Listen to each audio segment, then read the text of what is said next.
Social మీడియాలో ఎప్పుడు ఎందుకు ఏది వైరల్ అవుతుందో ఎవరికీ అర్థం కాదు. అయితే ఇదే సోషల్ మీడియాలో కొన్నిసార్లు ట్రోల్స్ కూడా చాలా విపరీతంగా జరుగుతుంటాయి. తాజాగా అల్లు అర్జున్ పేరుపై ఓ రచ్చ జరుగుతోంది. తాజాగా ఒక పాడ్కాస్ట్లో ప్రముఖ బ్రాండ్ స్ట్రాటజిస్ట్ కావేరీ బరువా అల్లు అర్జున్పై చేసిన వ్యాఖ్యలు పెద్ద చర్చకు దారితీశాయి. అల్లు అర్జున్ను కలవాలంటే ఏకంగా 42 నిబంధనలు ఉంటాయని ఆమె చెప్పుకొచ్చారు. ఆయన్ను కలవడానికి ముందు మేనేజర్లు ఒక పెద్ద లిస్ట్ ఇస్తారని, వాటిని చాలా స్ట్రిక్ట్గా పాటించాలని వివరించారు. ముఖ్యంగా బన్నీని నేరుగా కళ్ళలోకి కళ్ళు పెట్టి చూడొద్దని, షేక్ హ్యాండ్ ఇవ్వకూడదని, ఇంటర్వ్యూ చేస్తే ఫోటోలు దిగకూడదని కావేరీ బరువా చేసిన కామెంట్స్ ఇప్పుడు నెట్టింట హాట్ టాపిక్గా మారాయి.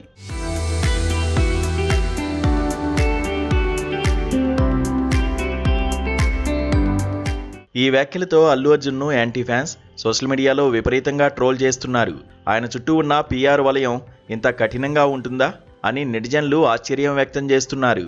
మరోవైపు బన్నీ అభిమానులు ఈ ఆరోపణలను తీవ్రంగా ఖండిస్తున్నారు.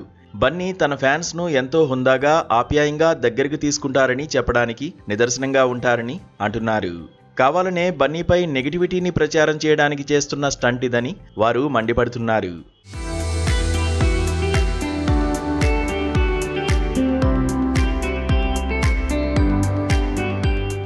ఈ వివాదంపై అల్లు అర్జున్ కార్యాలయం అధికారికంగా స్పందిస్తూ ఒక నోట్ విడుదల చేసింది. అల్లు అర్జున్పై ఇటీవల వచ్చిన వ్యాఖ్యలు పూర్తిగా నిరాధారమైనవని, అవి అవాస్తవాలని స్పష్టం చేసింది. ఆయన ఎప్పుడూ అత్యంత హుందాతనంతో వ్యవహరిస్తారని, ఇతరులకు తగిన గౌరవం ఇస్తారని పేర్కొంది. ఇలాంటి అసత్య ప్రచారాలను తాము ఎంతమాత్రం సహించబోమని, ఇమేజ్ను దెబ్బతీసే ప్రయత్నం చేసే వారిపై కఠిన చర్యలు ఉంటాయని హెచ్చరించింది. ఈ తప్పుడు ఆరోపణలను తీవ్రంగా పరిగణిస్తున్నట్లు బన్నీ టీం వెల్లడించింది. బాధ్యులైన వారిపై పరువు నష్టం దావా వేసేందుకు తమ లీగల్ టీం ఇప్పటికే సిద్ధమైందని స్పష్టం చేసింది. ధృవీకరించని ఏ సమాచారాన్ని కూడా సోషల్ మీడియా వేదికలపై వ్యాప్తి చేయొద్దని ప్రజలకు విజ్ఞప్తి చేసింది.